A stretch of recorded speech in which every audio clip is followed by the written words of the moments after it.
তাহলে কি মমতা ব্যানার্জি জীবন্ত আছেন না মরে গেছেন? মমতা ব্যানার্জির ছবিতে মালা দিয়ে যে মরা মমতা ব্যানার্জি আমাদের নেত্রী ছিলেন, মরে গেছেন। আইদার তৃণমূল কংগ্রেসকে বলতে হবে যে মমতা ব্যানার্জি মিথ্যাবাদী, আর না হলে তৃণমূল কংগ্রেসকে বলতে হবে যে এই রাজ্যে যেহেতু এসআই লাগু হয়ে গেছে, মমতা ব্যানার্জি মরে গেছে। নমস্কার স্যার, রাষ্ট্র টিভি বাংলা আপনাকে স্বাগত জানাচ্ছি। স্যার, এসআইআর নিয়ে বাকবিতণ্ডা চলেই আসছে, কিন্তু এক পক্ষ বলছে যে এসআইআর করতে হবেই, আর এক পক্ষ বলছে করতে দেবে না। তো এই নিয়ে কি বলবেন? প্রথম কথা বলি, এসআইআর হচ্ছে একটি আইনগত ব্যবস্থাপনা। রিপ্রেজেন্টেশন অফ পিপুলস অ্যাক্টে বলা আছে যে নির্বাচন কমিশন চাইলে এসআইআর করতে পারেন, এবং এই সংশোধনী, ভোটার লিস্টের সংশোধনী প্রতি বছর হয়। তার কারণ ধরুন, কিছু মানুষ তারা মেজরিটি অ্যাটেন্ড করেন, ভারতীয় নাগরিক, তাদের নাম ওঠাতে হয়, আর কিছু মানুষ মারা যান, তাদের নাম বাদ দিতে হয়। এক ব্যক্তি এক জায়গা থেকে আরেক জায়গায় স্থানান্তর হয়ে তিনি মনে করতে পারেন যে আমি নতুন স্থানান্তরিত জায়গায়, মানে ভারতবর্ষের যে কোনো প্রান্তে তিনি বসবাস করতে পারেন, নতুন স্থানান্তরিত জায়গায় তিনি গিয়ে ভোটার লিস্টে নাম তুলতে পারেন। ফলে সেক্ষেত্রেও তার ভোটার লিস্টে, সেই এলাকার ভোটার লিস্টে সংশোধন হয়। তাহলে ভোটার লিস্টের সংশোধন একটি স্বাভাবিক প্রক্রিয়া। ফলে এসআইআর নিয়ে কারোর আপত্তি থাকার কোনো কথা নয়। কিন্তু এসআইআর নিয়ে আপত্তিটা হচ্ছে কিসের জন্য?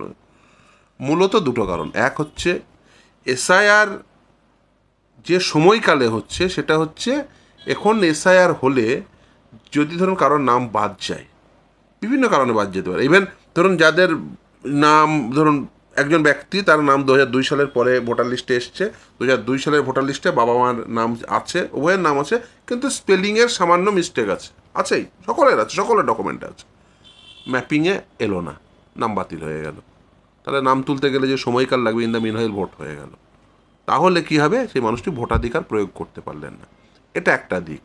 দ্বিতীয় আরেকটি বিষয়, যেটা নিয়ে মানে সাধারণ মানুষের মধ্যে একটু আতঙ্ক তৈরি হয়েছে, সেটা হচ্ছে বিহারের এসআইআরের পরে। আর এসআইআর কত স্বচ্ছতার সঙ্গে হয়েছে তার প্রমাণ হচ্ছে প্রশান্ত কিশোর। আচ্ছা, মমতা বন্দ্যোপাধ্যায় তিনি তো বলেছিলেন যে তিনি জীবন্ত থাকা অবস্থায় এসআইআর হবে না। তাহলে কি মমতা ব্যানার্জি জীবন্ত আছেন না মরে গেছেন? আমার প্রশ্ন তৃণমূল কংগ্রেস।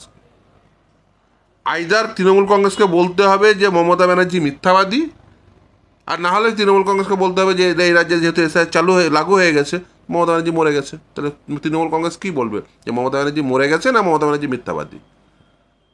মমতা ব্যানার্জির ছবিতে মালা দিয়ে যে মরা মমতা ব্যানার্জি আমাদের নেত্রী ছিলেন, মরে গেছেন, এসআইআর চালু হয়ে গেছে, ফলে মমতা ব্যানার্জি মরে গেছেন। তৃণমূল কংগ্রেস মরা মমতা ব্যানার্জির ছবি নিয়ে ঘুরে বেড়াবে।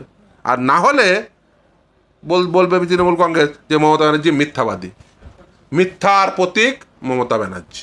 তার কারণ তিনি বলেছিলেন জীবন্ত থাকা অবস্থায় এসআইআর হবে না। তা তৃণমূল কংগ্রেসকে আইদার মরা মমতা ব্যানার্জির ছবি নিয়ে ঘুরে বেড়াতে হবে, না হলে বলতে হবে মমতা ব্যানার্জি মিথ্যাবাদী। তৃণমূল কংগ্রেস ঠিক করুক যে তারা মরা মমতা ব্যানার্জি বলবে যে মমতা ব্যানার্জি মৃত, জ্যান্ত থাকা অবস্থায় হয় তার আইদার বলতে হবে যে তিনি মৃত। আমি মমতা ব্যানার্জির দীর্ঘায়ু কামনা করি।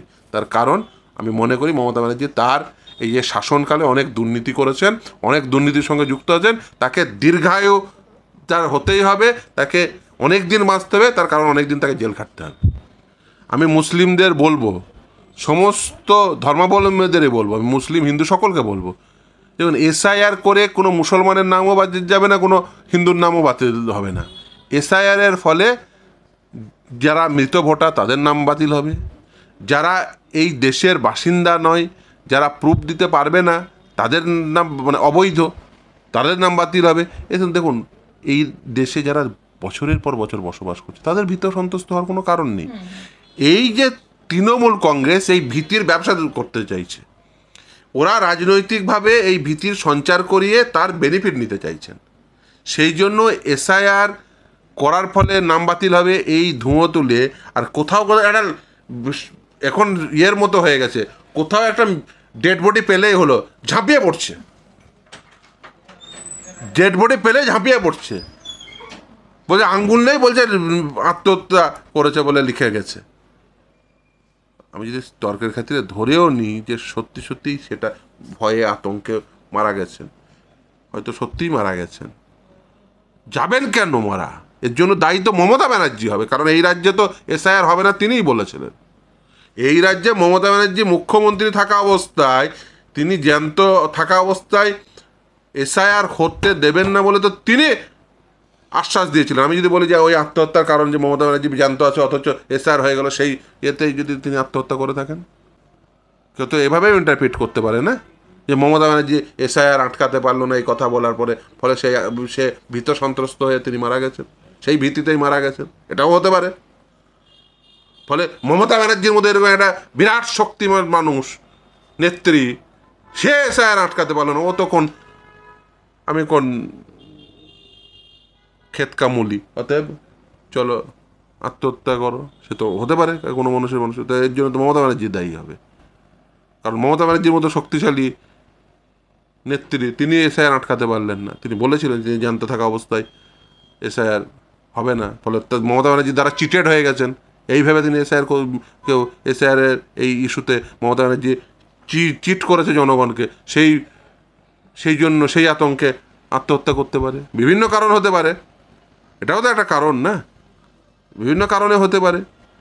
ফলে এই প্রশ্নের উত্তর মমতা ব্যানার্জিকে দিতে হবে। যারা বিএলও তাদের মধ্যে অনেকে দেখা যাচ্ছে যে তৃণমূল কংগ্রেসের কর্মী। প্রথম কথা, কোনো সরকারি কর্মচারী, তিনি গ্রুপ ডি হতে পারেন, গ্রুপ সি হতে পারেন, আধিকারিক হতে পারেন, বিডি অফিসের কর্মী, সরকারি কর্মী, এসডি অফিসের সরকারি কর্মী, ডিএম অফিসের সরকারি কর্মী, ময়ূখ ভবনের কর্মী, বিকাশ ভবনের কর্মী, স্বাস্থ্য ভবনের কর্মী, আধিকারিক, তারা তৃণমূল কংগ্রেসের নেতা বা তৃণমূল কংগ্রেসের পদাধিকারী হবেন কি করে?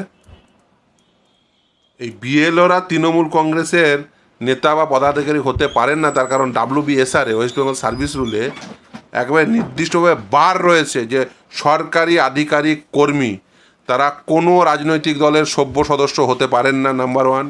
নাম্বার 2, কোনো পলিটিক্যাল পার্টির যে প্রার্থী তাদের হয়ে প্রচার করতে পারেন না। ইভেন ওই যে চট দেওয়া থাকে, সেখানে গিয়ে কাকে ভোট দিয়ে এলেন, তৃণমূলকে ভোট দিয়ে এলেন না, সিপিএমকে ভোট দিয়ে এলেন না, বিজেপিকে ভোট দিয়ে এলেন না, কংগ্রেসকে ভোট দিয়ে এলেন না, আইএসএফকে ভোট দিয়ে এলেন, কাকে ভোট দিয়ে এলেন এটা বলতে পারেন না, এটা পর্যন্ত বলতে পারেন না। তারা তৃণমূল কংগ্রেস হচ্ছে কি করে?